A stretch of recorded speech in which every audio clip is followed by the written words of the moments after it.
What's up? It's your boy Fallen Angel, aka Chocolate Casanova. I don't know if my boy Maurice remember that, aka the Messiah, aka A&G. Back with another Trill Talk episode. Motherfucking 2. Yes, we curse on here. What's up, Maurice? What's good? What's good, man? I'll just go by Mo Dirt again. I haven't gone by Mo Dirt for a while. Mo Dirt. All right, you got to get some insight. What kind of dirt do you? Don't tell too much, but don't tell too much what dirt you was doing to get the name Mo Dirt. Oh man, it's kind of funny. It was before one of my first amateur fights. I dyed my hair blonde or bleached it blonde. I kind of had like a mullet, and it was a blonde mullet before I, got it all faded up. So my roommate, she called me Mo Dirt because we were watching Joe Dirt right around that time, and then the name just stuck. But obviously, it morphed into other things, I mean, all kinds of other stuff. So all kind of other dirt. Yeah, we'll just leave it at that. We got a guest in here. I don't know why the fuck they thing on muted. The POF star, Rocky Bay. POF star. She a guest today.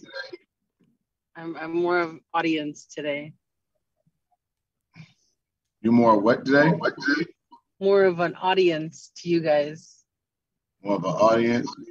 Yeah. I don't know what the hell you get. You better just go and watch on live. Then if you're an audience, get the fuck out of here. You ain't contributing. Talking about shit. What's going on, Maurice? Just another lovely weekend. Getting ready to talk about some stuff, things that's been on our mind and everything, Man, we're gonna get better and better at this. One day we're gonna have this going, the streaming on Facebook, Twitch, IG, and POF. That's what I need. I need more stands and shit so we can stream on POF too, because POF be busting. You know what I mean? The streams do be busting on there. You know what? I think I got a second. Should I get the second phone and we stream on that too, Maurice? Nah. Let's go with this. Let's just go with this. We'll go with this today. Next time I get the second phone. So today's topic: old gen versus new gen. That's today's topic: old generation versus new generation. Anybody got questions or anything to say in the stream? Let me know. That's what we're going with. I'll start out with a question. Like, what generations are we talking about here? Are we talking about millennials, like Gen X, Gen Z? What are we doing here? I mean, Rocky got her hand raised. Let's see what she got. Also it depends on what you're talking about, but let's just be clear. We're all here. We're considered millennials, right? So let's figure out what my generation is so that I know how to contribute to this conversation. Your generation is younger than us. Your generation already fucked up. I don't know if you realize it's getting fucked up fast. Your generation already fucked up. What? Okay, let's do this. Our grandparents to present, to 2021. So that span. So let's say, like, how old is my grandma? Like 85. So we're going to do, like, around that range to present. So you want to do baby boomers to now? Basically, okay. We could do baby boomers. I mean, even though that's a little bit older than baby boomers. What the fuck? Somebody was just saying that term to me. What the fuck is a baby boomer? The age, like, when they were born, I believe was somewhere around 44, 46 to like 62. Great, yeah. Very close. 1946 to 19. Okay, why the hell is that camera off? You got to be in there. She just this I Yeah. No, he's right. Yeah, so that's gonna be your baby boomers. Explain why they call them baby boomers. Do you guys know the story of why? I forget. I know why the ladies call my weenie baby boomer, but I don't. You know what I mean? No, so like after World War II, all the men came back. Yeah, and there was this whole. After World War II, what? After World War II, all the men came back to their wives, to their girlfriends, to their communities, right? Yes, that's right. So about 9 months later, there's this group of people. Yeah. And it's like great, you know, for a lot of things until they got older and started dipping into Social Security. And that's when we termed the name baby boomer, because now they started taking the money away, and people with like my age were like, shit, by the time I retire, I'm not going to have any money because all these baby boomers be taking it. Yeah, I remember James Chaney told me about that, actually. Shout out James Chaney over there. And then just to give it a step further, I don't know if you guys know, but there's also called boomer. So on social media and stuff, whenever, you know how we have Karen and we have whatever. Yeah. When someone in the comments says something like super understanding or, I don't know, like mature. Yeah. You'll get comments that says, okay, boomer. It's like, I mean, so okay, let's say what I think we should say what generation we are in. You know, yeah. I'm a millennial, but I'm an old millennial. It's like, yeah, I'm an old. There's different kind of millennials. Let's be straight. So they technically kind of consider, because I was born in 82. The year of millennials started in 82. So they consider that like a exennial or something like that, where they're kind of like Gen Xers, but they still know technology, but not like a true millennial knows technology. Okay, but we got let's establish the timeline, because Maurice, we sticking to a time slot now, like you said. So we got like an hour, a little bit over. Yeah. So what we gonna do? So let's pick a start to present. We gonna discuss. We could go baby boomers to present then, or do you just want to go like Gen X to now, or like our parents' age to now, maybe? Yeah, parents' age, that's baby boomers. Okay, let's go parents' age now, because grandparents, man, my grandma like a dinosaur. We don't be knowing what be happening. All right, so let's start this up. I don't know why they're trying to bomb me, Maurice. I'm getting PTSD like you. You be hearing it? Yeah, I heard that. I don't know. They've been going by. All right, so first thing I want to talk about, mentality. What's the biggest changes in the mentality, Maurice, that you didn't see? If you can name a few things from those, like our parents' generation, our generation to now. I would say our parents' generation, I wouldn't say they were the hardest workers of generations, but what I would say is they suffered a lot from the stuff their parents went through. So they're go deeper into that. Yeah, they projected a lot of what happened to them onto their kids. I think as you look at Gen Xers, their mentality is a little bit different. So like the baby boomers were like, wait a minute, we need to treat our kids better. We need to, understand this better. Da, da, da, da. And then the Gen Xers, like, they remember the times of almost like you would say late 80s, with a lot of weird, crazy stuff with that too. So that affected them. So they don't want their kids out in the street, So that's when you see the Gen Xers start having kids, which are the kids now. that you start saying, wait a minute, they don't go out in the streets really, and da da da da da, right? What's going on? Well, you got to remember what Gen Xers went through when they were growing up. That's when a lot of violence started, a lot of street violence, all that stuff. And, so that plays perception to them.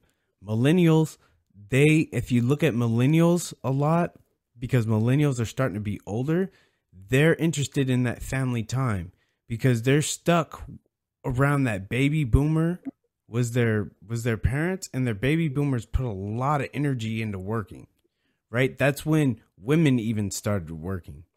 So then you start looking at millennials, and millennials remember that as a kid, and they're trying to get back to some kind of foundation of family time. That's why a lot of companies are starting to talk about that type of stuff. The balance between work and family, because millennials really know how bad that affected them. Yeah. Rocky, because I know you like to talk. I was going to say the mentality is different because, and Maurice touched on it, because they endured more. But I have a different perspective, but similar, because it's just, I know my parents went through way worse, and they did so that I don't have to go through. But they instilled in me things that they learned the hard way, and I didn't, but I still learned it, so my mentality is open-mindedness, which is a little bit more than them. I come from the Middle East, so they're a little bit stricter, but their values are very traditional based, and so are mine. So some of the things that they instilled in me are their struggles. I think that we have it somewhat easier because everything's more accessible with the internet, with the dawn of technology. Things have become more accessible to more people. So I think that eased things, but there's a struggle in that too. And I see it, and you guys see it in the men and women growing up these days. Why are they so weak in character? Why can't they endure more struggles and rise? Why do they go straight to depression and, self-sabotage? I mean, I don't know. There's a lot of data out there that I don't have, so I can't really draw the inferences, but is the mental health such a crisis now because we're more aware of it, or is it just that much more happening?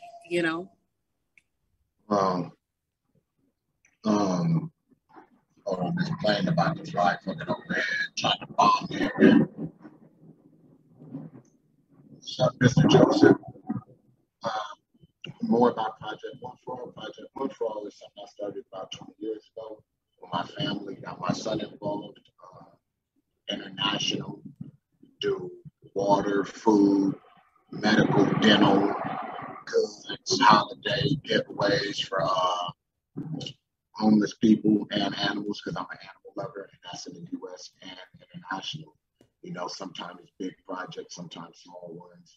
The small ones are very often, the bigger ones are like holidays and special occasions and stuff like that. So that's what it is. And right now we're recording Trill Talk episode 2. The topic is younger generations versus new generations. If you guys have any comments or anything you want to question, we're here with M Dirt, or whatever the hell he going by now, Mo Dirt, and POF extraordinaire Rocky Bay, and we got Gen Z up in here, whatever the hell his age is. Derek is in here, part of this Trill Talk as well, another guest. I was hoping he tapped in, but to go to what Rocky say, my thoughts on it. You talked about struggle. So as somebody who has struggled in America, and I'm Black, and I will tell you, don't nobody struggle in America like Black people. That is a fact. I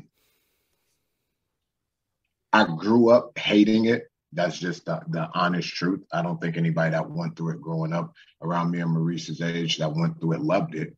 You know what I mean? Enduring struggles and the things that come with it. But being older now and looking at what's going on, if I could do it all over again, I wouldn't change much because I realized that struggle actually does build character. So when you say like, oh, these kids don't know how to go through these struggles and everything, when you really think about it, what struggle? You know, like in my grandmother's days and our grandmother's days, there was way more gaps that needed to be filled in society in general. And they had to go through struggles to fill some of these gaps and close some of these gaps. And some of these gaps that should have never been, just erase it. Then in my mom's generation, it was less. In my generation, it was less. And it got less and less and less. So it's like, how are they going to learn to endure hardships when there's, I don't want to say so few hardships left, because life itself is fucking hard, but not the same kind of hardships. And now a lot of their problems are easily solved. You know what I mean? Like OnlyFans is a perfect example of that. Look. You know, so it's like a lot of these problems are solved in the easiest of ways. I don't think so. I don't think so. No. I feel like the struggle isn't the same. Like even when I think about when I was young, it was harder. And I'm just speaking for me.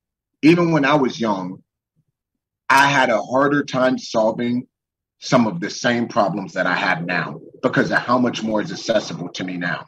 Whoa. And if you know, and look at these, like I was using the OnlyFans, like how hard did you have to work to get where you are? If I know girls that just hop on that making 15, 20K a fucking month with with bodies that cost 35K. Okay. That's true. How are you going to endure a hardship when it's that easy? But okay, that's true. But what is that also doing to you? So what I'm saying is like, yeah, some of the struggles, I'm not going to lie, were harder, especially when you talk about the physical struggle. When we start talking about the mental struggle, is different. Look at all the information that comes at us.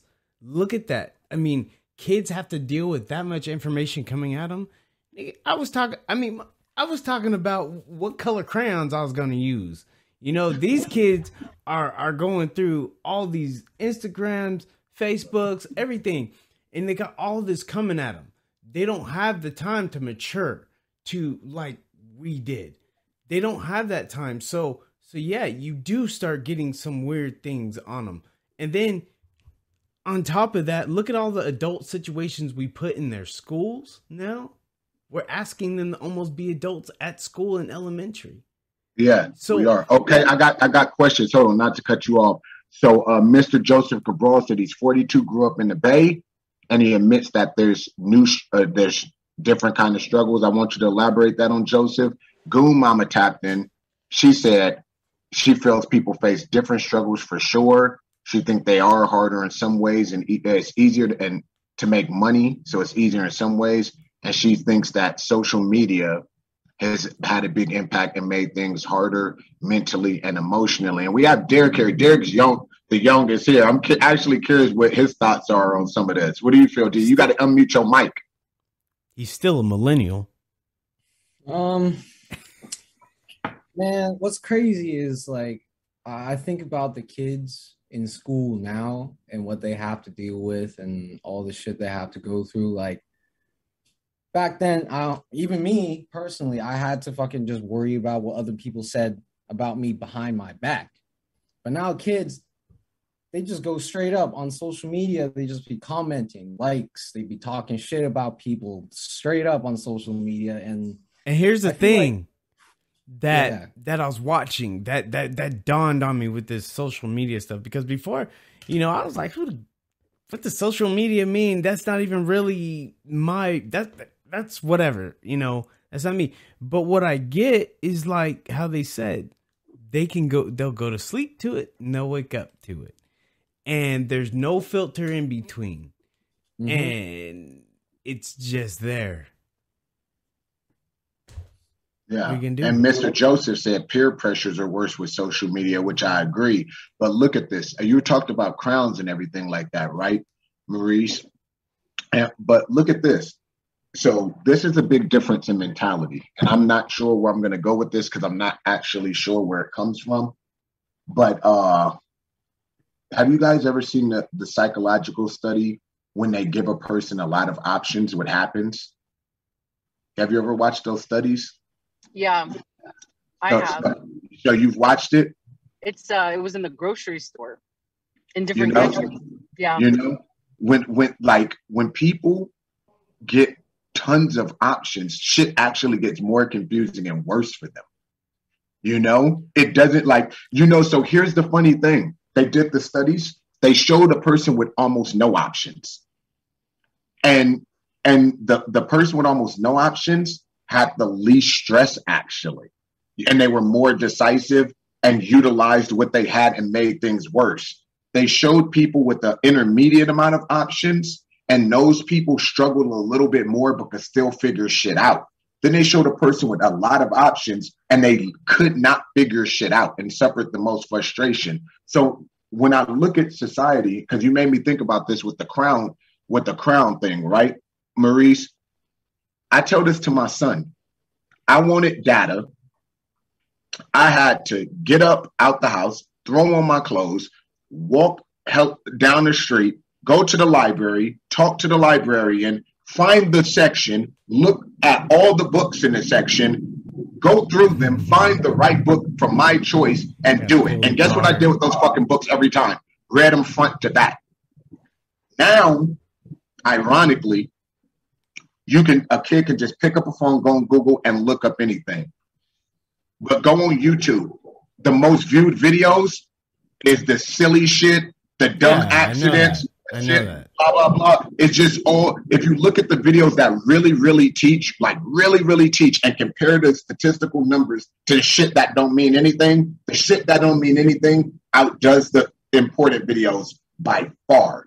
So it just shows you, even with all this, if they had our mentality where we actually want to learn or actually had to go get something and barely at these choices, how much would they know? Because if I took my young me and my young me had the same mind my young me had, but had all this shit, I would be Dom Elon Musk, nigga. Maybe, but I would be Dom Elon Musk. I would be Dom Gates, dog. Maybe, but you also have to always look at the flip side of that coin. They're being inundated with information. Like so much part of their life at this point. So much is coming at them that they're like filtering through it. Like what I don't give a shit about. Like we had to walk to the store. Now you can just go on your phone and they'll drop the stuff off to you or whatever, right? While you're doing Mr. Joseph Marie said, "What do you feel?" Sorry to cut you off. About misinformation. What do I feel about misinformation? Yeah, how all this I feel and like, Derek, you tap in too sometimes. So I feel like misinformation is death. Is deadly. Is ignorance and lack of education, and lack of education is where you get truly oppressed. Yeah. When you elaborate on that for people that's gonna watch. Elaborate on that. So you get oppressed from lack of education because now you're being bamboozled, and you're not only that, you're not as educated to go out and fish for yourself or get for yourself. So you're going to start depending on other people and everything like that. I mean, the lack of education, obviously we know how that's oppressive. You can't better yourself. Your opportunities become less. So you cannot you can't climb out of your social status into a next one or anything. It keeps you there, right? Lack of education. And actually this is where everything is coming from. The lack of education that I believe America has put in their system. I think you're seeing the eggs hatch as we see all this crazy shit that don't even make sense. Mm-hmm. You're like, wait, that's elementary school, like shit. Like, how do you not know that? Exactly. So listen, I want to hear what Derek got to say, but somebody, my boy Dan Rose, shout out Dan Rose MMA on Instagram, good friend of mine. He said, people will quote headlines written by people who only read the hairlines, then share this info as fact. So he's tapping in about the misinformation. I have something to say, but I want to hear, Derek, what do you feel about misinformation and how this plays a role on people? I'm gonna just piggyback off of what Maurice was starting about education. Like the main thing about education, or what I've experienced, is that it teaches you to be more open minded to things, right? So when you're learning things, they teach you how to like do your own type of research, how you can figure out whether or not things are fake or not, or if it's relevant or not. So the lack of education ends up being like people's downfall, because they just don't do their due diligence in researching certain topics, and they just listen to hearsay and take it as truth.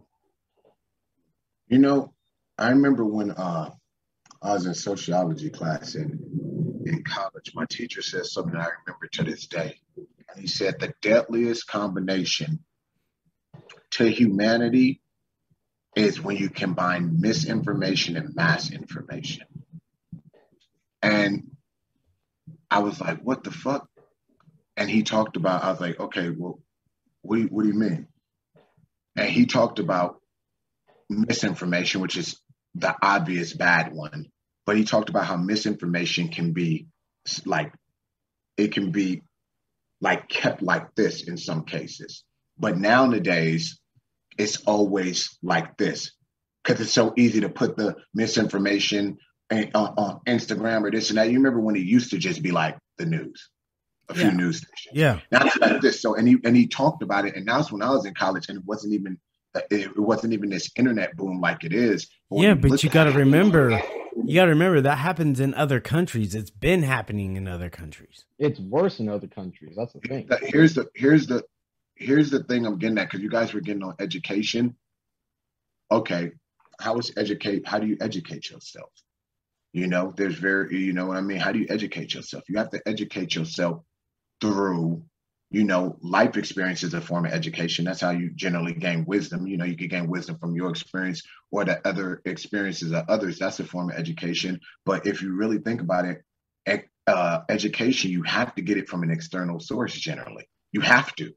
It's the main way you get information, from an external source. So when you think about how there's misinformation and mass information combined, it's actually harder, this is my opinion, to educate yourself properly now. Because I tell you, I know some smart fucking folks in certain areas, and then you talk to them in other areas, and you think you're talking to a different fucking person.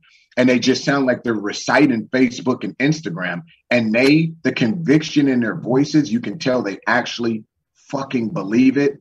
But if you have put in your time to kind of educate yourself and really put in time, you're like, okay, this is bullshit.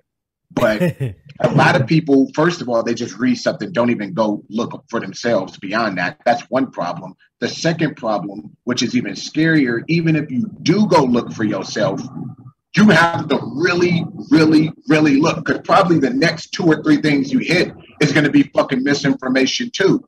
So how do you educate yourself? And the even scarier part, since we're speaking of newer generations, I will tell you this, compared to when I was young, they don't even want to fucking educate themselves. I remember when I was young, I was hella excited to go to school, even if it was just to hang out with my friends, because I didn't really have shit else. Now, like, I even hear from my son got better over time, because I was like, don't have me put my foot in your ass. But like, even all of his friends, it's like, I don't want to go to school. School sucks. I don't want to do this. I don't want to do that. They have an interest in nothing. So that's the catalyst of it all. How can you even educate yourself or sort through the misinformation if you have an interest in fucking nothing? So like, I agree. I agree with a lot of that. But I'm always that guy that just tries to go against everything, against the grain when it comes to conversations like this. No, for real, because like the stuff that you're saying, right? You remember, like, okay, so when I was, I would say junior high, right? I was just talking to my wife about this. When I was in junior high, I remember going to Burger King, right? and getting a bag full of Whoppers. 3 Whoppers for it was $3.21 for 3 Whoppers. Right? $3.21. So that means maybe I was buying my girlfriend a Whopper and me 2 Whoppers or whatever, you know? And it was nothing. Do you remember when girls used to be happy if you bought them a Whopper, though? Buy them a Whopper now and watch what happens. Yeah. Your ass to be dumped. Exactly. And see, that's what I'm saying. But look at how much. Look at that mentality. But think about this. How much does a Whopper cost now? Shit, I don't know, but I know it went up exponentially. I'll tell you what. You can't get 1 Whopper for those 3. Hey, so shouldn't they be more grateful when you buy them a Whopper? They should. But it's worth less in a weird way when it's really worth more. You know, it's really messed up. That's why you got to think about how these kids feel. So they go, okay, I get me this job at the grocery store packing bags or whatever, right? What does that get them that working at another 7-Eleven doesn't get them? What I'm saying is we haven't kept the value of these jobs to the inflation. So yeah, kids are like, you know what? Yeah, I just got out of college, but guess what? The jobs that I get right now, all I could do is pay for my cell phone and maybe a car bill. You know, I'm still living with my parents. I had to move out of college where I was in a dorm with just maybe one other guy or something. And now I'm moving back with my parents and stuff. Of course, they don't give a damn about the job. And it seems like they don't care. And they're like, where do I go that makes the most money? Not what do I truly care about. It's like the pressure's put on them that bad from gate. Money yet. Yep. You know. Hey, I got something, Derek, Rocky, you guys could tap in too, because I'll be wanting to get these guests on. Dan Rose says everything is immediate now because of social media. So a lot of people don't feel like they have the time for honest research and learning. It's about taking points rather than genuine discussion. And then Mr. Joseph Cabral said he feels like gratitude is a lost attitude. And then Dan Rose says it's about managing expectations. So Derek, Rocky, we ain't heard from y'all. Rocky, a fucking blank goddamn screen driving me crazy.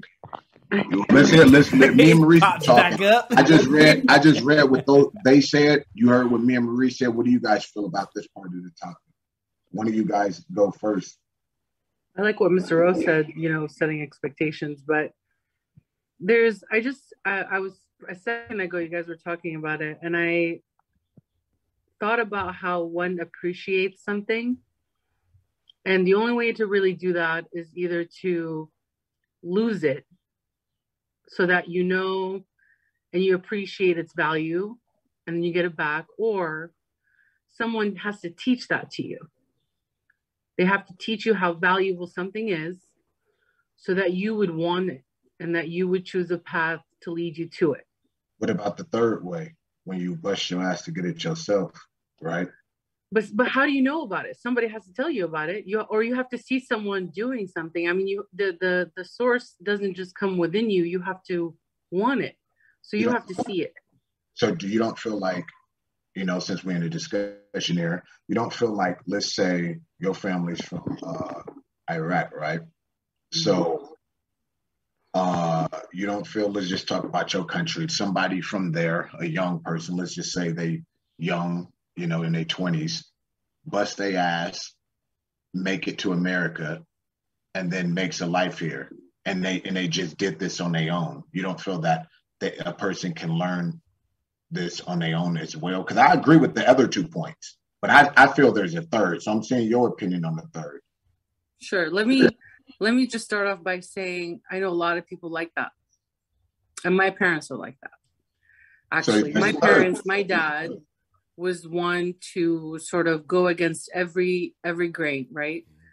And he sort of did this thing but here's the thing, he knows of America, right? And the land of opportunity. And someone told him this story, or he saw it on the news, or he has family that lives here. Somebody passed down the value of being in a country that's democratic and not ruled by dictatorship. There's the value. Or there's a fourth way.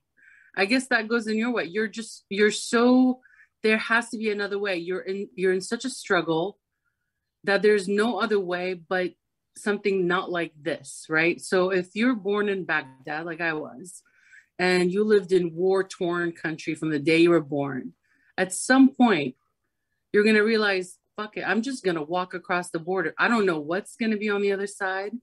I just know this is the worst that it gets. And whatever I do opposite of this is gonna be better. So you do it. You just take it one step at a time. The next thing you do, you get to a new country.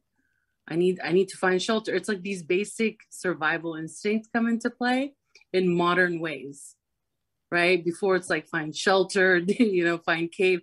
Now it's like, okay, let me call someone I know or go to the police or go to immigration. And there are sort of ways to deal with that. So yeah, he didn't have anyone and he pushed through.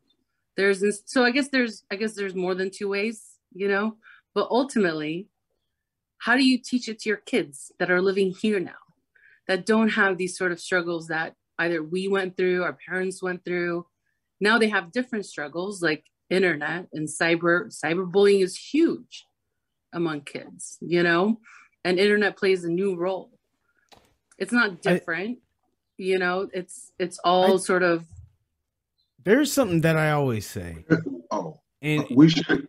Oh, go Maurice, because I was going to say I want to hear it from Derek. It kind of ties in with all of this. And I started saying this in the military, was don't minimize anybody's suffering. Because you don't know what it truly means to them. Suffering is to each his own also. Because, to say, well, when I was growing up, I used to get pulled over by the police and beat up. Okay, well, you get pulled over and harassed, right? It's not as bad as beat up. But you can't minimize it just because you think yours was worse, because you don't know exactly what else that person's been through, how much that person can actually hold. And I wouldn't say, because they're younger, they can't hold as much without cracking. I wouldn't say that. I would say it's to each his own on that, because there's people that could see people get killed, no problem, and just be okay. And then there's people that would see it and they would just totally, it has no difference whether they're a woman, a man, or whatever like that. It's kind of the mentality. Obviously, when a kid sees something like that, they might not know how to take it. That's a little bit different. But that's why I wanted to say we can't. I don't want to minimize anybody's suffering because it's almost to each his own and how it triggers each person. Our chemical imbalances too are different. I don't want to really get into that because that has to do with a lot of stuff with food, science, stuff like that. But I just don't want to do that. That's one thing I always try to look out for is minimizing anybody's suffering, Yeah. I understand you. I'm actually a little bit different than you in that sense. You know what I mean? I'm the one where I would have more trouble interacting with people than you in this sense, because a lot of people psychologically they're escapists. Let's be real. Yeah, they're escapists. They create their own world. They make excuses for all their shortcomings. I could go on and on and on. I'm a person. I'm like, I got to use an anime reference. I'm like Edward Newgate, Whitebeard. So this guy was old, sick, went and fought this war versus all the strongest people, beat the fuck out of everybody, would have beat everybody if he wasn't old and sick, and then gets mauled by all of them, gives some dope-ass inspirational speech for the next generation, and dies fucking standing up and never went down. That's like my system. That being a father, I install on my kids because everybody goes through different shit, and there's a quote that says, be kind to everyone, for everyone's fighting a different battle or something like that, which is true. But life is a fucking battle. And that's how I raised my son. So I will always listen to anybody and what they've been through, and I will always give advice. But at the end of all my advice is shut the fuck up and keep going. And it's funny because some shit was happening to me recently, like a week ago. And, you know, Rocky, I know her and I'm still getting to know her. So she was worried that I was like super down in the dumps and I sounded like this. But now I was telling her, I said, don't even worry about it. Cause I'm the kind of motherfucker I'd be like, oh man, fuck, blah, blah, blah. And I might seem like I'm down, but the people who know me longer and you know me a long time, Maurice, I'd be like, fuck it, I'm gonna show everybody then. And I'll always bounce back even better. Because the thing is, in the end, and it sounds fucked up, almost nobody fucking cares. Almost nobody fucking cares. So you gotta care. Because almost nobody cares. And it's like a discussion I was having with her. You know, most people that say, hey, what's going on? It's curiosity. Why do you think you ever see how many people say, hey, what's going on? What happened? And once you fucking tell them, that's the end of the fucking conversation because they don't fucking care. You know what I mean? You got to fix your problems. You got to forge through the fucking fire. You're going to go through the fire and come out forged, or you're going to go through that motherfucker and come out burned. So, you know what I mean? Fucking lift the wall or it's going to crush you. You know, and it's not to say nobody going through shit. It's not to say it ain't fucking hard because trust me, it's fucking hard. It's hard. It's sad. It's fucking depressing, especially if you're somebody like me that pays attention to the world. And I'm like, fuck, I wish I was rich to help fucking everybody. You know, it's even fucking sadder. But in the end, you gotta fortify your fucking soul and go. You know, and it's just what it's what it is. You know, because it's too easy to make excuses. You know, it's too easy to fucking make excuses. You know, and that's kind of how I look at shit. And somebody had something to say. Somebody said, let me see, fucking our history, personal life experiences give us desires. We seek our desires by the way we see others and navigate role models. We learn what to do and what not to do. Whoever that is has a high level of empathy. He's talking about you. That's Maurice. You know, Mo Dirt have a high level of empathy. You know what I mean? So that's what he said. But we haven't heard from Derek. Derek, what's up? What's going on? What you think about all of this, dog? Man, from what I just heard right now, is like you need mentors in your life, right? Well, I ain't even had a mentor since, well, probably until you guys showed up. So you saying you saying we your God, basically? Stupid. Okay, hold up here. I wouldn't say God. We like Zeus and Hades and Poseidon to you, is what you saying? Y'all. Okay, so let's say before it was like a very lonely road, right? Like going up through life, got no dad, so I ain't got nobody to pass on fucking what it means to be a man, what it means to really be like to go through all this shit, right? So I had to find out all that stuff myself. And I gotta say, it's pretty hard growing up because there's just a lot of different shit you gotta go through. I mean, let's see, I had a pretty bad stretch between my first year of college all the way up through like maybe a couple years ago where I was just lost and did not know what to do or how to get through it. So I basically just had to kind of, I don't know, work on myself, pull myself up by my own bootstraps because there was no one else showing the way. So I had to do something about it, right? So I ended up just like, I don't know, started figuring things out for myself. Got real curious about a whole lot of different things, so I started pursuing different things, and it's basically led up to this point where kind of martial arts kind of just brought everything together. It kind of helped me focus on exactly how to really put myself through life. So you feel like role models are a needed thing for people? Role models are important, man. Like, because there's no one to help you point the way or show you exactly how to like see different options in the world. So you happy I brought you into the black culture? That you black Derek now, you know? Oh man. But you know what? You know what? My grandmother said something to me a long time ago, like 800 years ago, because me and Maurice old. But she was like, you know, Nico, be a leader. And she said the world is devoid of leaders. And I was like, I don't know what the fuck you talking about. I'm going to play, you know? And then being an adult and shit now, it really is, because like I'm an avid reader. Like there has not been a day that goes by I do not read. And most people go, you're right. Ooh. But there literally is a day that goes by I don't read. I always read shit every day.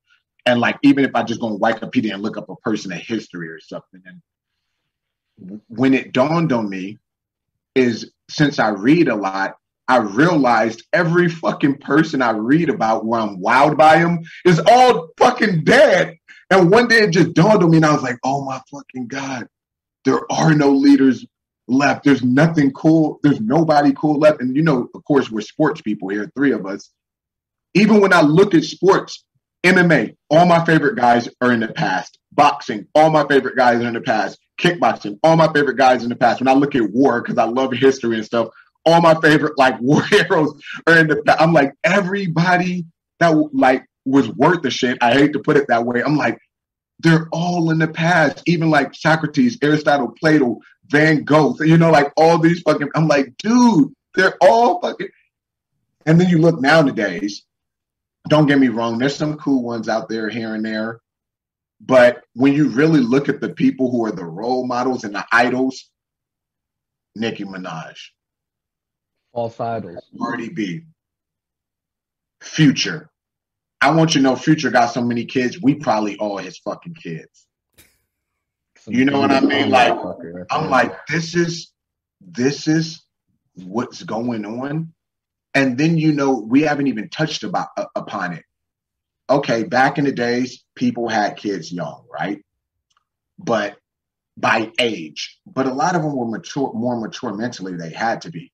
Now, you got fucking 12, 13, 14, 15-year-olds, 16-year-olds having kids, and their mindsets is like fucking 7-year-olds. How are they gonna raise the kids? So guess who raises them? We have the old shit where you're poor and all that shit. You're getting raised by the hood anyways. Gangs become your family. That's old story. But now it's even worse because you got the internet becomes your fucking family. You know how many people like, they're like, it's my friend. And it's people they never fucking met and shit. And it's like these people, you don't even know who the fuck they are, what kind of life they live and everything. The internet becomes. So these kids are getting raised by the streets, the internet, TV, and radio. So let me jump in real quick. And they got damn parents, you know? Yeah, so let me jump in real quick. So like we keep talking about leaders and there is no leaders and this and that, right? What kind of leaders are you talking about? Yeah, what kind of leaders? I'm talking about like Huey P. fucking Newton, those kind of leaders. Like you know what I mean? Like a humanitarian leader. You know what I mean? I'm talking about personified strength, like a Harriet Tubman. Okay, like you know what I mean? Like a Frederick Douglass. You know what I mean? Here's things I would say about that. I would say, is that really the kid's fault, or is that the way they've been raised, and not only raised the way that I believe the dumbing down of America, meaning the education, is that what we're seeing with that? Yeah, but it's not supposed to. It can't be the kids' fault because we're supposed to be the leader. Yeah, that's what I'm saying. It's not their fault. Yeah, and what I'm also saying is you got to remember all these civil rights leaders and stuff like that. They were killed early for a reason. They were killed early. It was to stop this, right? To stop the progression. Mm-hmm. So, and then you even have to look at you could even go ahead and look at hip hop, right? What happened to hip hop? You know, guys don't talk about shit. People don't talk about anything anymore. If you look at hip hop and stuff like that, back in the day, you would listen to it and you would actually get a lesson. There was It was the shit. story, Yeah, there yeah. was shit. I remember I was looking up like, what does that mean? Why is he talking about that person? And then you figure out, oh, this person was maybe a civil rights leader or this and that. And you start, when do you hear that now in music? I mean, it happened in rock too. It didn't only. Remember when music you could listen to it and it got you through hard shit in life. Yeah. So what? You know what I mean? Like it used to be like that. What I'm saying is like what we're feeding them, what the big machine is feeding them, and the parents are so trapped by this big machine because both parents have to work now. Who knows what the hell the kids are learning on top of they're stressed about money too at such a young age. And look at the wealth gap now. The wealth gap has exploded, right? So without wealth, you don't get opportunities. You don't get opportunities to go to different countries and learn about other ethnicities. Without wealth these days, you don't get the proper education. Without wealth, you don't even get the proper food. Do you ever remember seeing shit when we were kids that said organic or mystery? Do you ever remember seeing that as a kid? Hell no, we didn't. I would have picked the mystery as a kid. Probably. But no, I didn't see that. But yeah, no, you never saw organic or the usual. Or SMG free. Yeah, you never saw this stuff. So what I'm saying is like these the wealth gap is the true speaker, because that's what's going to give you your opportunities to learn about other people, to learn about other things, to learn science, to learn maybe whatever you want to learn. Without the wealth, you do not have the opportunity. And it's so hard to build wealth now. It's super hard. How many, like they said, how many people have 3 months of savings? If they just basically went in a coma, they could pay 3 months of their life. And we're supposed to be the richest country in the world? Systemic. It's crazy. I mean, the way our economy is and how fast it runs and how much money. I remember when a bicycle cost $100. That was like a decent bicycle, Damn. Get a Schwinn for like 100. Dude, it was less than that when I was young. Where the hell was you at? That's what I'm saying. That was a decent bicycle. And now you can get the other ones and stuff that were cheaper, but I'm talking about if you were getting like, okay, I'm going to, do some good stuff. People going to jock my bike. Yeah, it's $100, dude. How much are bikes now? $500-600. I have no idea because I haven't, but I know they're way more expensive. Now, are people making that much more money these days? I'll tell you what, I know back in the mid 90s, my dad was making $75 a year, right? That was good. Yeah, that's good. But he had a family of 6 kids. So, okay. Now, if you run into somebody making $75 today, they're fucking sunk, dude. But how many jobs pay $75 a year? That are decent paying, that are decent jobs, that are not entry level. So this is where you get that rhetorical part of kids kind of like, give a shit, because this doesn't help my life. This isn't pushing me anywhere farther. As far as I know, this company's probably going to fire me in 5 years. And they might give me a 401k. They don't even give me a pension or anything. We got to say, what's their outlook? She just said Social Security is going to be gone. Yep. What's their outlook? You got a 401k plan. People don't even invest. The companies don't even invest in you. They're telling you, invest in yourself with my company so I can make money. Because they make money off of your 401k. So we haven't really come to terms with how bad the economy is struggling the growth of our nation and our youngsters. I mean, it's crippling them. I mean, this is crippling. I could only imagine, you know, I could only imagine, like, yeah, that the American dream is dead at that point. We grow up looking at this debt number, and it just keeps getting higher and higher every single day. I remember back in high school, they were just drilling that number into us. Like, yeah, look at this debt. It's just going to keep going higher and higher and higher. I don't know what you guys are going to do. I'm like, there's no outlook, right? They don't tell us in school that there's a positive outlook on what's ahead for us. Well, how So I often think that's is one there of a the major positive issues. outlook? You know what I mean? How often they can't you know what I mean? Oh, Rocky, look at your phone too. I sent something.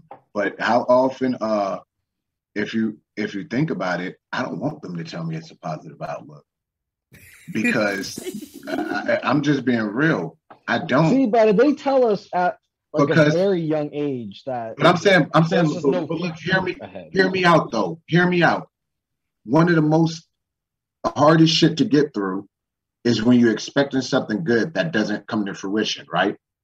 We can agree that's always it brings you way down.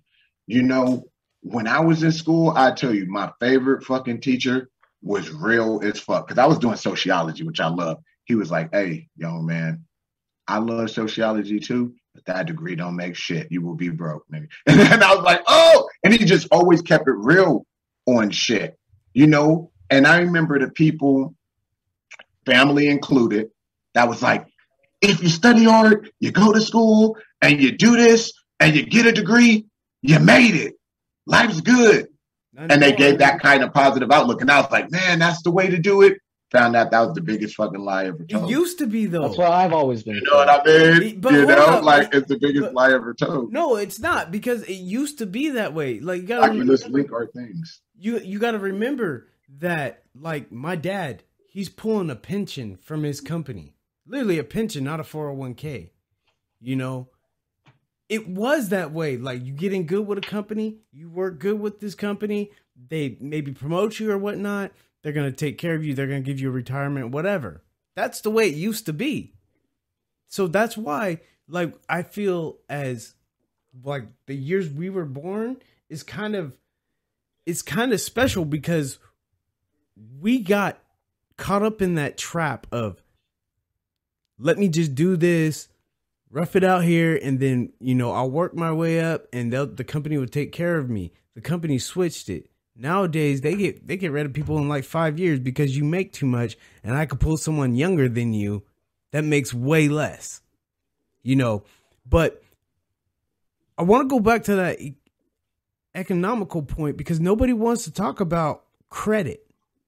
How credit started to interfere with our wages. So they knew that the American population would lose their shit if they weren't getting their wage increases for the cost of living. So what did they do? They offered the common American a credit card, credit, so you could still get what you want, but you're not necessarily making the money. Right. But how do you feel this? Because not to stray, because we don't want to stray too far from No, that. no. How do you feel it affects the kids now compared to then? How? Like, do you feel it's an adverse effect? Yeah. Hell yeah, it's an adverse effect. Because think about a credit card. What do you do with the credit card? Like that. Charge it. You charge it. Do you work it? Usually, do you work? Do you go? Unless you're super disciplined, do you go, wait a minute, I need to be able to afford this first, then put it on my credit card and stuff like that. No, The you kids don't. Be looking at the So future. you got to think that's a quick. I got it. I didn't have to work 20 hours to get it. I got it.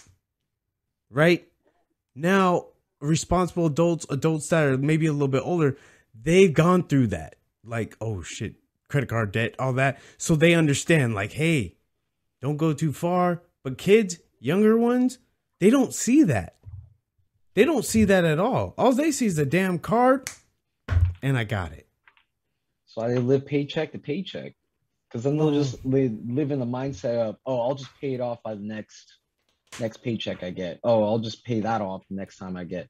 Then shit starts adding up, and that's when they get caught. Well, you got to think a credit card, the way it's taught to be used, or the way we think of using a credit card is absolutely backwards, but I don't want to go into that. Hey, but no free ads, though, but this is the way to go. This book is the way to go. I take this as bond, man. Don't take shit as bond, motherfucker. Just want to touch on a few. You ever read this? Don't take nothing as just bond. That's another person's words and philosophy. Take what you need and discard the rest. Don't ever take nothing as bond, ever. Hey, I'm going to send this book your way, and then... I thought you read this book, Dom. Heroes, making money, and then going back to mentality. So you guys were like, you know, Dom, you said all my heroes or all the people I look to, all the leaders have passed, and you don't see a lot of leadership these days. But from my perspective, I think there are heroes. Oh, you know, whether yeah, they're unspoken heroes or they're heroes that we just don't know about, or actually we know about. Greta Thunberg is one of them. She's an activist who sailed the ocean, you know, so in hopes of advocating for environments. There's Malala, or sorry, I must have butchered her name, but she stood up to, you know, political powers. There are lots of heroes today, but they're not called that, or no one's shining a light on them in that way.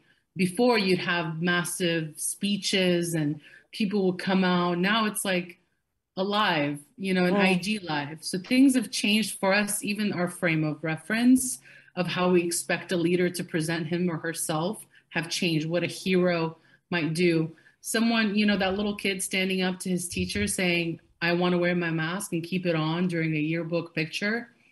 He's a hero, you know, for standing up. I mean, things like that is what I see a lot of hero today.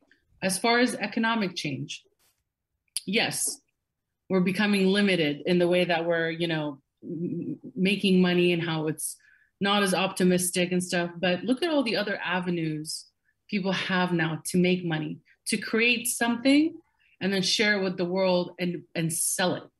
And people are doing that with their music. People are doing that with craft on Etsy. People are doing that with their food. People have opportunities. Rich people with money, investors, are some of them are good, and they actually understand there's a void and discrepancy in income, and there's a huge gap between the rich and the poor. And those people at the rich, they offer opportunities.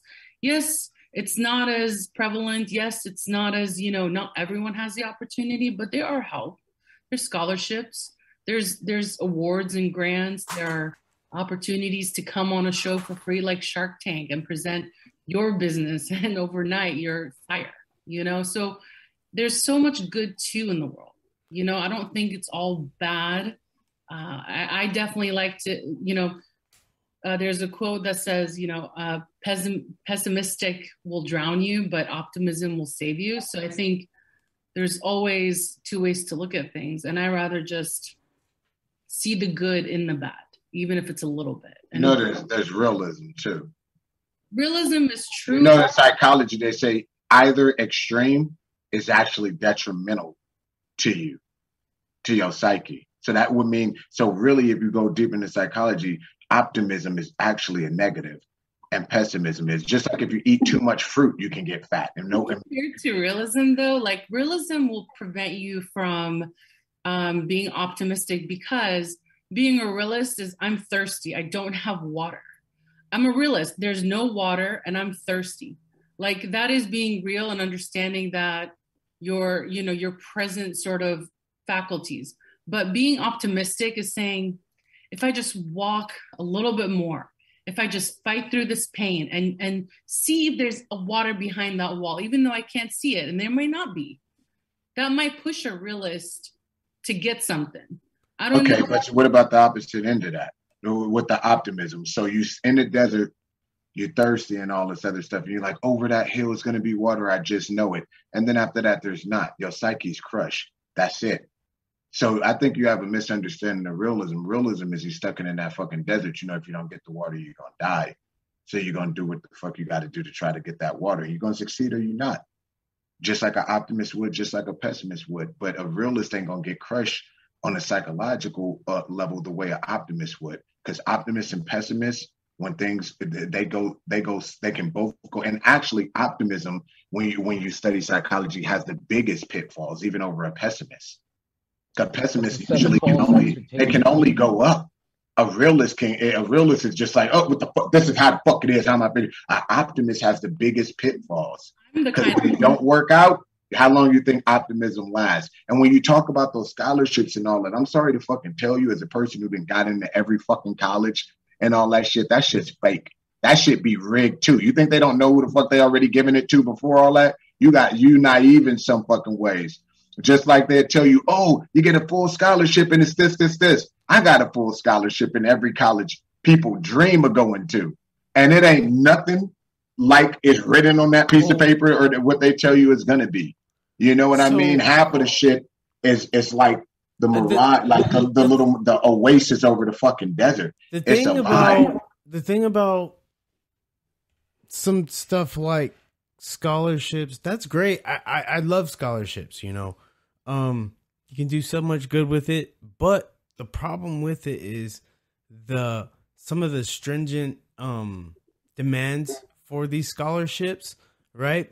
The opportunity was never allowed for underprivileged communities, underprivileged people, and you can't even say underprivileged community as far as race anymore, because the economic struggle is so bad that it covers all demographics now. Yeah. Right. So they didn't have that opportunity to get A's because they had to help their mom at work for 30 hours plus.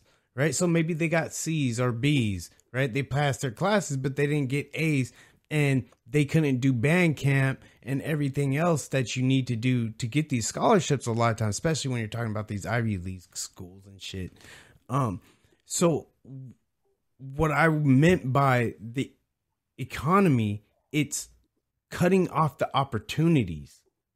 It's just cutting the opportunities. So parents go, well, do we put a permanent roof over our head, or do we send our kid to a good school? So do we rent in an area where the schools are good, or do we buy a house in an area where the schools are? You know, those are opportunities that we're talking about that shape the future. And especially when you talk about minorities, like, we've already seen it. You know, we've already seen it. We're living proof of it as minorities, you know. So that's why I talk about economy and the opportunities, because the opportunities can shape the person. You know, without the opportunities, people being shaped in a way without opportunities is only what they're allowed to see at that point. So if you're not allowed to go to New York, you're from California, you're not allowed to go to New York or anything like that. You only stay in the Bay Area or whatever. You got anything you want? That's your perception, you know, and that opportunity didn't happen to learn more and do more. Generations knew and differences. You know, we talking about economics and all this stuff. You know, I'm sure Derek knowing Rocky, all you guys, socioeconomics. People don't ever talk about socioeconomics. And, you know, I like economics, socioeconomics. How does the economy affect society as a whole? You know, on a mental level, physical level, living level, everything. And it's like, you know, let's think about this. You asked that question, right? You asked that question, and we talk about the United States. What is one of the cornerstones of the United States? Capitalism. Yeah. Dare talk about socialism. Dare talk about socialism. Look what Bernie Sanders' ass is at. Talk about some socialism. Exactly. No, we don't do that shit here. No, we don't do that. Capitalism, that's our economy, right? That's the cornerstone. You know what's funny? You know what's funny? Two things when I'm thinking about some of the stuff you were talking about, Maurice. Like, you made a comment about how stuff isn't about certain things isn't about race anymore, and it's funny. As much as shit is still about race, is as much shit it isn't about race, which sounds fucking weird. You got to really fucking think about that. Yeah. But as much as it's about race, it's not, because now, unlike when I was young, like it was just like they hated you for your color. What race you were. It don't matter if you were Chinese. I know I had hella Chinese homies like Derek. They hated Chinese too. Like I hate black people who are always thinking like they're the only ones that go through this shit. Hella people do. And it's like they hated you for what you were. And then if you were poor in what you were, it just added more hate to what you were. Yes. Nowadays, I'm seeing a lot of shit. They don't give a fuck. They're just like, you got money or you don't. And that's it. And that's it. They don't give a fuck. If you black and got money, like, come over here. You know, like it's just that. And you know, it's funny because I was just having a conversation with Juan yesterday, and it showed you even how colleges have changed. So I remember when Berkeley was one of the schools I got into. I only didn't go there because too many people from my high school went, and I hated everybody. But I remember back in the days when I was in school, it was like the teachers were like, you know, make sure you pick the classes right. Don't take more than you can handle. You know, you got to fucking get through this. You know, you got it and shit like that. I actually had teachers I liked. Juan was telling me yesterday, so his girl is at Berkeley, and they are trying to force her to take, and a lot of other people there, and this is like the fourth person I've heard say this at Berkeley, like they're currently there. They're trying to force people to take this obscene amount of units like every semester, and they're just trying to get people in, out, in, out, in, out, in, out, in, out. And people are doing worse at Berkeley now than when they were when I was fucking young. This is it. At San Francisco, this is why. At San Francisco State, that's just what they did to me. This now, you know? So when you look at these kids now, which I'm going back to the main topic, like they're getting attacked from inside and out, because I also believe in self-responsibility. You guys know we've talked about this, me and Maurice, a lot in the last podcast. I'm also a big believer in that. Like, you got to always, no matter what the fuck you're going through, you got to take responsibility for your choices. Yes, absolutely. That's part of being an adult. Yeah. But they're like, fucking social media, it's a bunch of shit. Then they got to struggle. Do I go look at the right shit, the wrong shit? What's the right shit? What's the wrong shit? How far do I want to dig to find out what's the right shit and the wrong shit? And this is where you got to be strong in character and do that, because they're fighting all that. We didn't have to fight that. I know what the fuck I had to fight and didn't, you know? And then it's like, now they going in college and the teachers, dude, I'm going to just be real. When I talked to my mom, she told me she had teachers who cared. When I talked to my grandma, she had teachers who cared. I had teachers who cared predominantly. Now there's so many young kids I talk to and their teachers don't give a fuck. Most of the people I know in college now, a lot of them, because when I talk to people back in the South, they're like, hey, they don't even give a fuck no more. They're fighting. Levels of shit. Yeah, these kids are fighting so much shit. Then peer pressure. Oh, let's go skip school for this and that, blah, blah, which we all went through. This and that. It's like from every fucking angle. Well, the teacher has to get to their second job nowadays. Yeah. You know, teachers, look at who get, you know what I mean? Look at these people. The cops don't even know how to be cops. They getting paid. You know what I mean? Like, there's so many people that should be getting paid and don't get paid, and so many people not getting paid. But let's talk about police officers too. Okay. Oh, nigga, they always been crazy. Yeah, but they just get caught now. Oh yeah, we know that. Oh yeah, but you know how many times I've been hemmed up? Oh, looking all cute. Man, I got some stories for you. I got some stories for you guys. I was like, officer. I got stories for you guys. You want to talk about that? But what I'm saying is, like, think about it. Okay, officer makes 90 to 100,000, right? More. Okay. In San Francisco, yeah. Okay. Yeah. What do they make? 120? About 120, 128. What is the low income limit in the Bay Area? 100. Can anybody tell me? 53. 80 to 100. What? 62. What? 58 or 50. some for one and 106 for two. 120. I think it's 100,000. It's 120. What part of the Bay though? The Bay. What part of the Bay? In San Francisco, you need at least 100. You pick what part. Let's pick. There's no cheap part of the Bay. Yeah, there's not, but different areas because you need. You know what I mean? Like San Francisco, you need like one. They say 100 is what you need. 120. Fucking, so you know what I mean? 120. So 100, 120. So depending on where, like, let's go. What? Even across the bridge, it's going to change things economically. It will change things, but you know, Oakland's expensive now too. Oakland going up. They get rid of all the black people. Of course, it's going to price go up. But it still ain't like Frisco. You know what I mean? And then you got Pittsburgh. So what I'm telling you is, think about it. We talked about that. That we said 75 people would think, oh, that's not a bad job, you know. Mm-hmm. But we're talking about a poverty line around 120, 100. You need a second job, homeboy. Mm-hmm. So now you can put it like this. Two of my friends are both doctors, and they left San Francisco. Yeah, who's taking care of the kids now? Who's giving them their values? You know what I mean? That's the shit I'm talking about. You know what? Speaking of that, so a study just came out. I don't know if you guys seen, but they were talking about the kids. Studying the kids that's born during this whole COVID thing, and how the kids are accelerating and learning hella fast because it's the parents are like home. Nice. You know, the parents are fucking home, being parents. You know what I mean?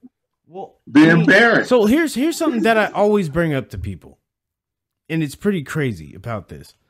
So you guys remember Joe Biden trying to be president and everything, and they brought up like this stuff. I think he said it in 1983 when women started getting in the workforce a lot more.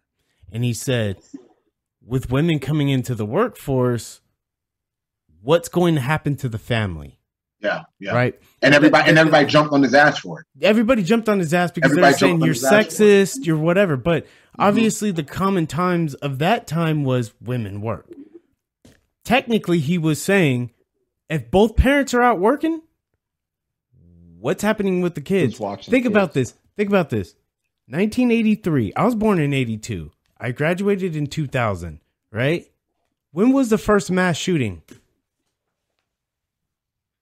Bowling Green. What year? 99? What was it? 98? 99.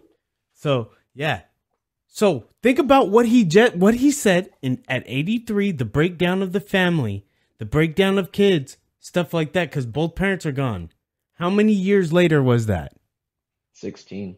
He was talking about almost the kids that were just being born right then. And it happened. Yep. That's crazy, right? Just think about that. He said it in 83. First high school mass shooting like that, 99. Those kids, when he said that, the kid that was born when he said that was in high school at that time. The first mass shooting. That's pretty crazy, right? Just think about that. So you feel that's a huge factor that contributed. Absolutely. Absolutely. Because it goes back to role models. Yeah. If you're not raising your kids, someone else is. Yeah, if you ain't raising your kids, someone else is. You know what I mean? And hold up. My philosophy is I tell my son everything first. And on top of that, you have somebody that is being distressed by the economy also that's taking care of your kids. Well, look at what's going on. Do you ever see the stuff on babysitters? How many babysitters are fucking kids up, dude? Yeah, that's why if I have kids, I would never leave my kids with nobody, dog. I don't leave my kids with. I don't even leave with my own family. I'm like, y'all crazy too. You know what I mean? Like, dude, I don't remember none of that when we were young, Maurice. Like reading about babysitters doing fucking shit. Dude, I saw a little 4-year-old girl beat up with like her eye like this, dog. And you know me, I don't get sad about shit. I just get mad. You know, it's like I'm sitting there mad. Little 4-year-old black girl with the eye like this got stomped on by the babysitter. I'm like, dude, that's why I can't be a police officer. Because like that person would have been shot. Yeah. So whatchamacallit? Because I know you don't want to go hella long. Yeah, we already over the limit. Yeah, we okay, are. Everybody got to take a turn. Let's start with Rocky, Derek, you, Maurice. What, if anything, can improve these kids nowadays? Ideas. Let's throw them out there. My plan, I'll just go first, is to give back, to use whatever benefit I've gained, whatever paths I've been privileged to, whatever deals I've been privy to, anything that gave me an advantage, pass it on without the expectation of receiving anything in return. Going into those communities or reaching out to people who have nothing, or even as small as like your uncle that you really don't like talking to, but needs your advice, you know? I just have to kind of stretch myself out and make myself accessible, and then use my resources to help others, whether it's my time or my money. You know what I mean? Whether it's volunteering or donating. I think, but it's not because I don't know. I think that that's something that everyone should do, but that's my plan, at least. All right, go. We're doing the quick rounds. Go, Derek. What would you do if you could do any one thing? Like the same things, man. Parents got to be parents. They got to invest more in their kids, and instead of shoving like a phone or like a tablet in their face where they could just watch nonsense and kid shows all day. You got to invest in them. You got to put time into teaching them the right things, teaching them how to go through life. And yeah, pretty much that. Go, Maurice. Go. Quick round, dog. Go. Oh, you know me. I've been talking about it the whole time. I would look at the economy. That's what I'd look at. As like I said, the wealth gap has expanded crazy. I would start looking at things like that. To be able to give parents more time, to be able to give teachers more time to focus on kids, to be able to give the adults more time to focus on our youth. That's what I would do. That's honestly what I would do. Yeah. Me, the thing I think and the thing I would do, I think if I can only pick one thing that I think would have the biggest impact changing youth is parents being home. I'm a firm, that's if I can only pick one. Allowing them to still get whoopings? Yeah, you know, if I can only pick one thing, it would be parents being home. I really believe if parents were home raising their kids, then you can teach them the right ways to use social media, the right ways to search for education, the right things to believe, the right people to look up to, including being the parents you look up to. You know what I mean? Because like my kids idolize me, but I'm here. But your kid, as a parent, your kids should always idolize you if you're a real parent. And I think that the one most important thing is the parents being there, plus the mass whoopings. I tell you, that shit made me shame the fuck up, whoop their ass. Yeah. And if I can do one thing, I tell you guys, like, you know, my family knows this. You know how like a lot of kids try to formulate dreams and what they want to do. I've had the same dream literally since I was a kid. I wanted to be rich and famous. And here's why. No, I did. Here's why. When my mom and grandma asked me why, it was I wanted the money, because with the money, I wanted to open businesses to give people opportunities. And I still want that now. But it changed a little bit. When I was young, I just wanted to here, take it, you know? But as I got older and traveled and I saw how many people were fucking lazy and how many people get shit and don't deserve it, then I would be in these third world countries and see there are some people out there who truly, truly fucking work for an opportunity and can never get it. I want to build businesses to give those people it. Fuck the people who lazy and just entitled. The people who really want it but can't get it. Like I did that in Thailand when I was giving Burmese job in Thailand, and they need the thing. So I was able to do it once. I'm trying to do that again. And the reason why I want the fame, because the fame gives you a platform. people are naturally followers. That's why you can see all these people who have the platform and they're like, yeah, don't do this with COVID. Bounce your ass like this. And they're like, yeah, COVID, bounce your ass. They said, and they're drones. So I'm just going to use people mental weaknesses to my advantage. I'll be honest. It's kind of evil like that. And I want the platform to actually say something worth a fuck. Let their drone mentality listen to me say something worth a fuck and let them follow that. And that's automatically going to steer some people in the right path. I don't give a fuck how I'm going to do it. You know what I mean? I do it on some totalitarian shit if I have the power to do it, to set shit straight. You know what I mean? I get the infinity gauntlet to set it straight if I could. But that's my personal goal. But that's the thing that and the other thing is the parenting. But I know we're going to wrap it up. Rocky, give your Rocky Bay Instagram. Shoot it out. RAQI.BAE. Follow me. Derek, give yours. That's good. Follow me on Instagram, san.derrick. Follow me on Twitter, The Comrade Co with a K. Yep. Go, Maurice. And Go, you go. know, I'm just mslade408 at not Gmail. That's my Instagram. Yeah. Or you Yep, can and also then get y'all at my know me. Gmail too. Y'all know me, Phone 510 everywhere. ANG 510 on that motherfucker. We got the music video coming next week. It's gonna be motherfucking hard. You know, I gotta shoot that out on here. You know, look at the Bay Bridge in the background. You know, but I know that is the Golden Gate now. And I look at it, it's all golden and shit. And all ugly. I don't be crossing that. I don't go over the Golden Gate Bridge. We're gonna go over the Bay Bridge. $20 across that thing. No, we ain't going over the Bay. We're going over the Bay Bridge. We ain't going over the Golden Gate, dog. Where you going to Santa Rosa, D? Sipping on wine. You see how he is? He think he better than us, Maurice. Sipping on wine. He gonna go up there with Rocky. They gonna be eating on them expensive grapes and shit. You know what I'll be getting on. I'm getting that Henny, dog.